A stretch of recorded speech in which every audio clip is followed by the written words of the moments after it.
우리에게 주신 말씀은 마태복음 26장 31절부터 46절까지입니다. 마태복음 26장 31절부터 46절까지 신약성경 46쪽에 있습니다. 우리 한 절씩 읽고 마지막 절은 한 목소리로 읽겠습니다. 그때 예수께서 제자들에게 이르시되 오늘 밤에 너희가 다 나를 버리리라. 기록된 바 내가 목자를 치리니 양의 떼가 흩어지리라 하였느니라.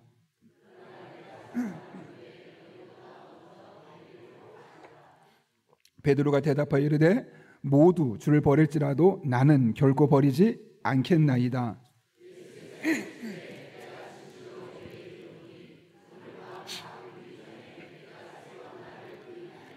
베드로가 이르되 내가 주와 함께 죽을지언정 주를 부인하지 않겠나이다 하고 모든 제자도 그와 같이 말하니라.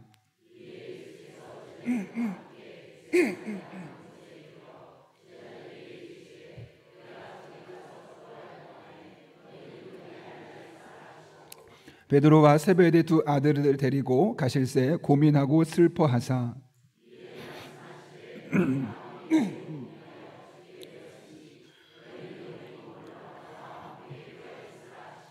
조금 나아가서 얼굴을 땅에 대시고 엎드려 기도하여 이르시되 내 아버지여 만일 할만하시거든 이 잔을 내게서 지나가게 하옵소서. 그런 나의 원대로 마시옵고 아버지의 원대로 하옵소서 하시고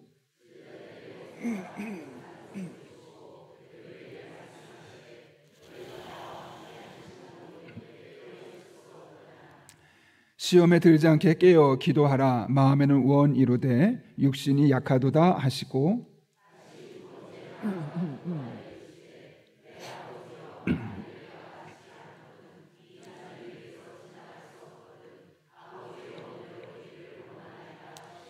다시 오사 보신즉 그들이 자니 이는 그들의 눈이 피곤함일러라.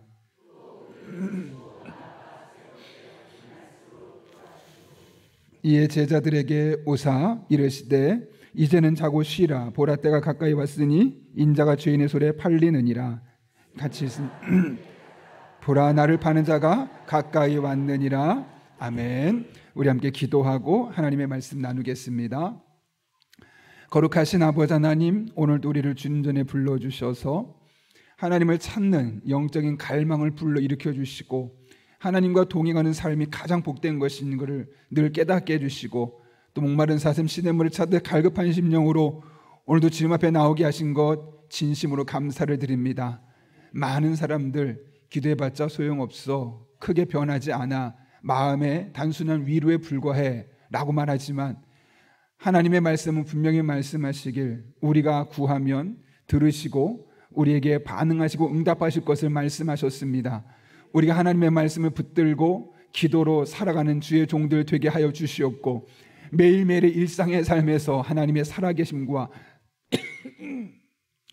하나님의 새롭게 하심과 하나님의 선하심을 경험하는 하나님의 사람들 되게 하여 주옵소서. 이 교구 부모이코스에서 하나님 앞에 지금까지 지내온 하나님의 은혜를 찬송했습니다. 한날의 고백으로 끝나지 않게 하시고 매 순간순간 입술에서 자연스러운 고백이 되게 하시며 그 속에 살아 역사하신 하나님의 손길을 날마다 경험하게 하여 주옵소서. 또한 간절한 마음이 있어 하나님 앞에 예물을 드리며 또한 간절히 기도하는 주의 종들이 있습니다. 비록 부족한 종이 이를 위해 기도하지만 우리의 기도가 결코 헛되지 않다고 말씀하셨는데 이 기도가 한 번, 두 번 쌓여질 때 영적인 지각 변동이 일어나고 우리의 삶에 역사하신 하나님을 함께 경험하고 간증할 수 있도록 주님 축복하여 주옵소서. 이 시간도 보이는 곳 또 보이지 않는 곳 하나님만 바라보며 열심히 섬김의 손길을 기억해 주시고 그들의 삶에 풍성한 기도의 문이 열려지게 하여 주옵소서. 예수님의 이름으로 기도하옵나이다. 아멘. 먼저 제가 좀 죄송하다는 말씀을 드려야 되겠는데요.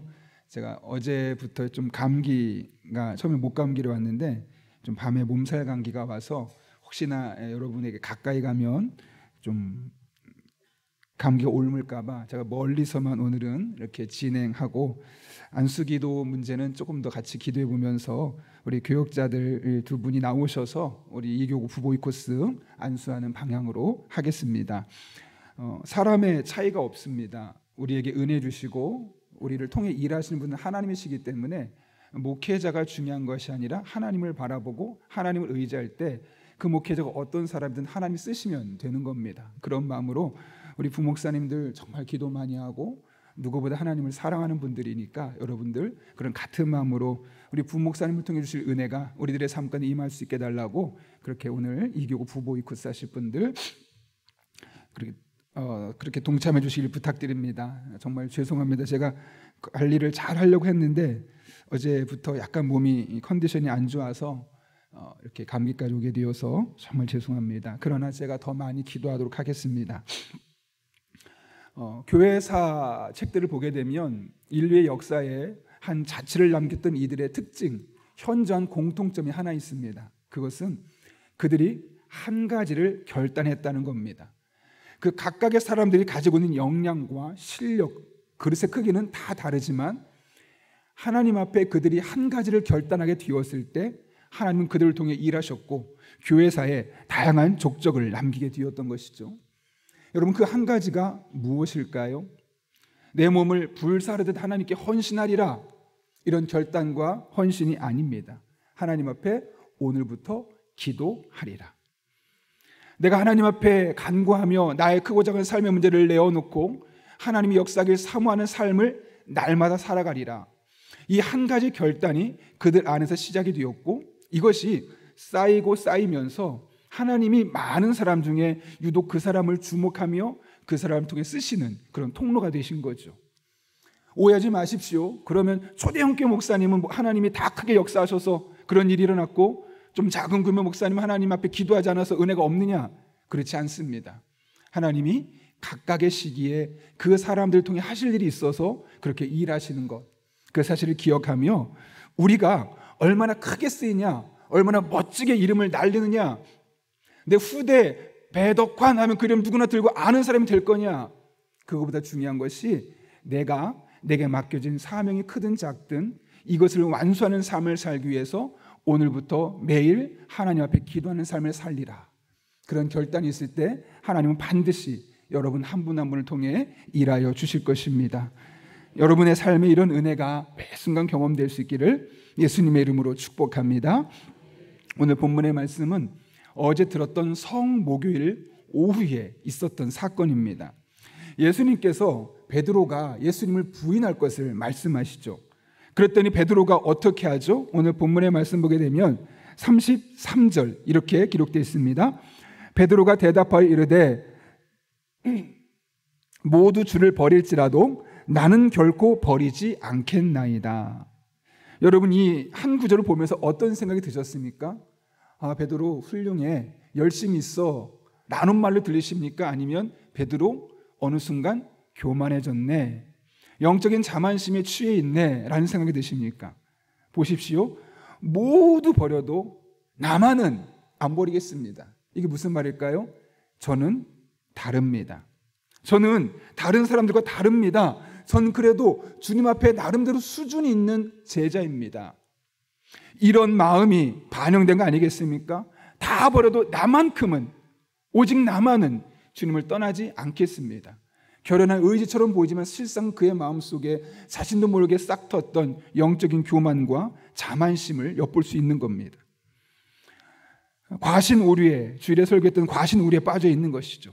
왜냐하면 당시에 베드로의 위치는 12제자 중에 수제자였고 12제자 밑에 또 70제자가 있는데 그들을 통괄하는 또한 수제자였으며, 예수님께서 특별한 기도 현장이나 사역 현장이 있을 때마다 꼭 3명을 데려갔는데 그 중에 첫 번째가 베드로와 야고보와 요한입니다. 그러니까 모든 사람이 보기에 늘 베드로는 주님을 따라다니고 우리는 못 가도 저 사람들만큼은 주님 앞에 항상 가서 우리가 모르는 거 듣고 우리가 모르는 거 배웠을 거야. 그런 마음이 베드로의 마음속에 다 주님 부인해도 저만은 부인하지 않습니다라는 영적인 자만심으로 나타나게 되었던 것이죠. 자리가 우리를 하나님의 더욱더 헌신하게 만들어주기도 하지만 그릇이 합당하지 않으면 그 자리가 우리를 망치는 도구가 될 수 있습니다. 오늘날 많은 목회자들 중에 큰 교회를 하나님께서 이루게 하셨는데 그 큰 교회를 통해 정직하게 바르게 이 땅을 섬기도록 하셔야 되는데 그분들의 마음에 자만심이 들어왔습니다. 내가 어떤 사람인데? 그러면서 교회가 그 방향을 잃어버리고 우리 교회가 사회 손가락질을 받는 시대가 되어버린 것이죠. 여러분, 그런 의미에서 우리 한 사람 한 사람이 얼마나 하나님 앞에 많은 일을 하느냐가 중요한 것이 아니라 크든 작든 나에게 주어진 일을 성실하게 하나님만 바라보고 의지하며 나아가는 삶, 그런 삶이 가장 복된 삶입니다. 베드로는 그것을 놓쳐버렸던 겁니다. 예수님께서 뭐라고 말씀하시죠? 34절 확인 사살하십니다. 같이 한번 읽어볼까요? 시작. 예수께서 이르시되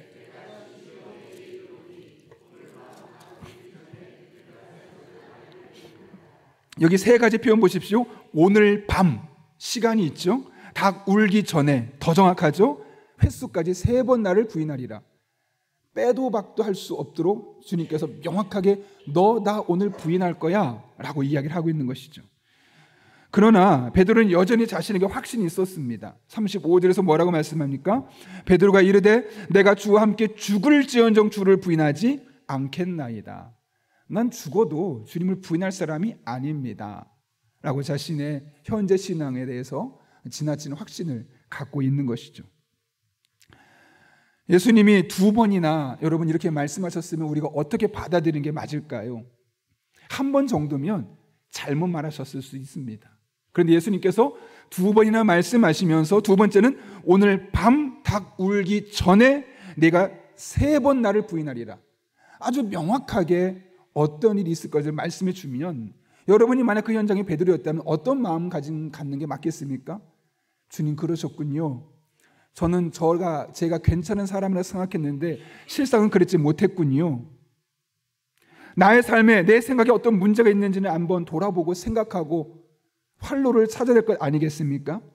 그런데 베드로는 그렇게 정확하게 3번에 걸쳐서 오늘 밤 닭 울기 전에 내가 3번 나를 부인하리라 라는 말씀에도 불구하고 그의 생각을 바꾸지 않습니다. 왜 이런 일이 일어날 수밖에 없었을까요, 여러분?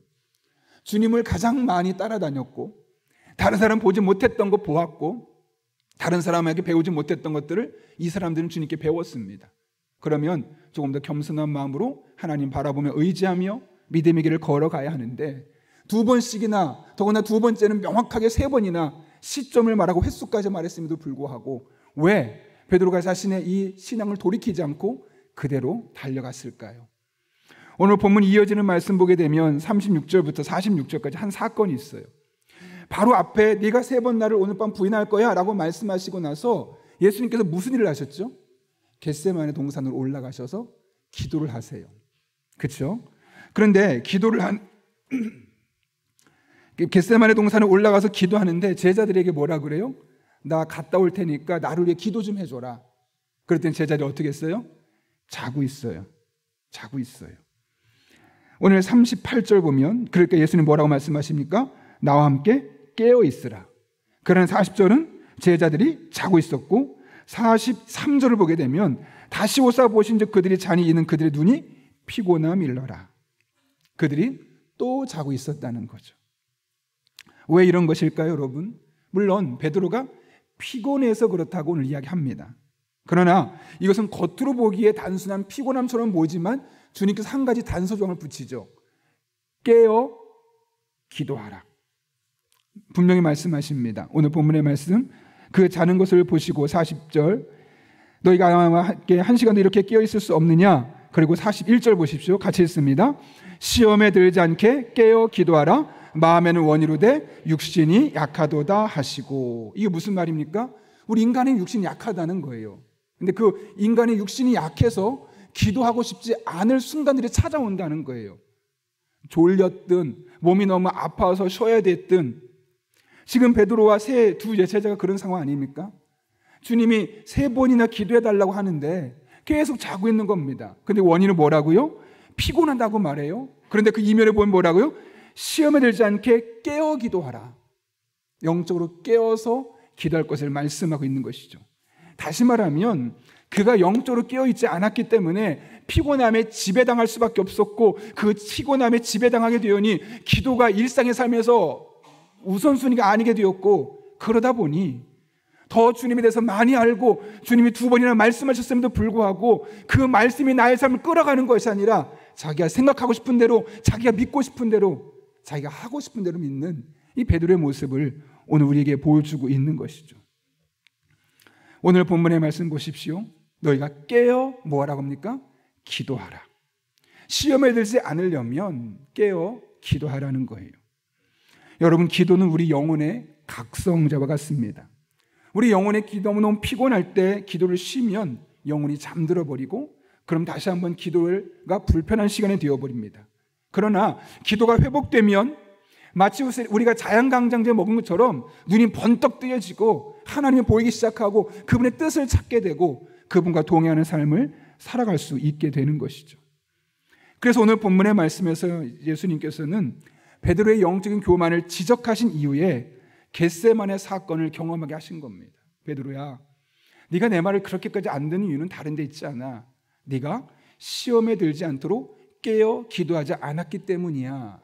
이 말씀을 하시고 싶었던 겁니다.